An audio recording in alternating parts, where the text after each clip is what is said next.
నిన్నటి నుంచి పేపర్లలో నేను ఈ పార్టీలో ఏరుతున్నా ఆ పార్టీలో ఏరుతున్నా అని వచ్చింది.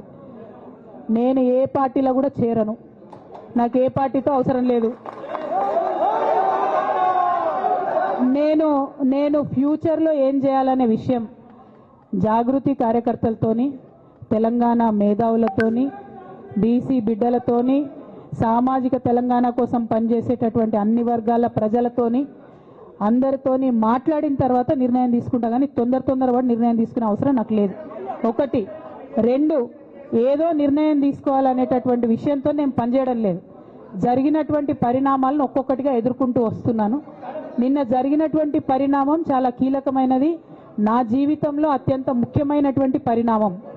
కాబట్టి చాలా ఆలోచించి ఆచితూచి అల్టిమేట్గా తెలంగాణ ప్రజలకు లాభం జరిగేటటువంటి నిర్ణయం తీసుకుంటా తప్పితే నా కోసం నిర్ణయం తీసుకోవాల్సిన అవసరం లేదు.